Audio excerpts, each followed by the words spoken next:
আমার মনে হয়েছে কয়েকদিন ধরেই যে মানুষ যখন আমাদেরকে সমর্থন করেছিল তখন আমরা কাজ করেছি।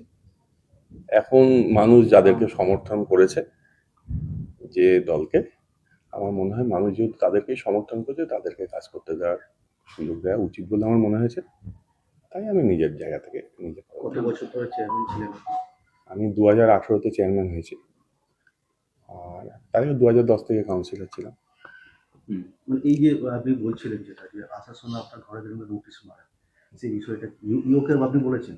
আমি যখন এটা সিদ্ধান্ত করেছি, আমি অফিসের engineer, head clerk, executive officer, accountant আর অল কাউন্সিলরকে আমি ফোন করেছিলাম, তাদেরকে ডেকেছিলাম। ডেকে আমি তাদেরকে আমার সিদ্ধান্ত জানাই যে আপনাদেরকে কাউকে আমি কিছু বলবো না, কিন্তু আমার ব্যক্তিগত সিদ্ধান্ত আমার মনে হয়েছে যে যারা ম্যান্ডেট পেয়েছে তাদেরকেই কাজ করতে দেওয়া উচিত। যতদিন আমাকে আমার এলাকার মানুষ, ওয়ার্ডের মানুষ, আমার দল সুযোগ দিয়েছিল আমরা করেছি। এখন যারা সুযোগ পেয়েছে, যাদেরকে মানুষ আশীর্বাদ করেছে, তাদেরকেই কাজ করতে দেওয়া উচিত। কজন আজকে আমি বলতে পারবো না, আমি দিয়ে চলে এসেছি। তারপরে শুনেছি নাকি আরো অনেক কাউন্সিলররা বা সিআইসিরা দিয়েছে।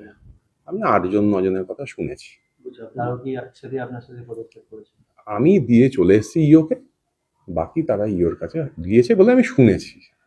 না, মনে হচ্ছে কি কাজ করতে পারছেন না? না, এরকম কোনো, আমাকে এই কদিন যে হয়েছে এখনো পর্যন্ত বিরোধী দল হোক বা আমার দল হোক, আমার দলও আমাকে বলেনি রিজাইন করতে, আর বিরোধী দলের বা যিনি এমএলএ হয়েছেন বা ওনাদের যারা লোকালি যারা রয়েছে, এমএলএ সাহেবও আমাদের কাছে কোনোদিনও আসেননি যে আপনারা এই করবেন না তাই না, এরকম আমার সাথে কারোর কোনো কথাও হয়নি। আর আমার ব্যক্তিগতভাবে এটা মনে হচ্ছিল যে না।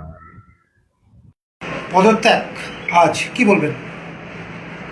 না, আমার তো কারোর সঙ্গে কথা হয়নি, এই জন্য তাদের মনের মধ্যে কি ইচ্ছা আমি জানি না, কিন্তু কারো যদি অন্তরাত্মা যদি জেগে ওঠে যে বহুদিন দুষ্ট লোকেদের সঙ্গে আছি, এবার রাজনৈতিক দায়িত্ব নিয়ে তারা যদি ছাড়তে চায়, স্বাগত।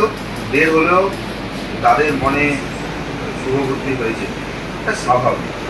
কারণ কি বহু মানুষ পরিষেবা পাচ্ছে না, আর এই পরিষেবা না পাওয়ার জন্য মানুষের মধ্যে তাদের প্রতি ক্ষোভ জেগে উঠছে। এবং আমরা শুধু ভারতীয় জনতা পার্টি সরকারে এসছে বলেই আজকে অনেক অঘটন থেকে আমরা মানুষকে বাঁচিয়ে করছি, কিন্তু মানুষের ক্ষোভ যেভাবে বাড়ছে এবং সামাজিক মাধ্যমে যেভাবে লেখালেখি হচ্ছে, তাতে আমরা খুব দুশ্চিন্তায় দিন কাটাচ্ছি।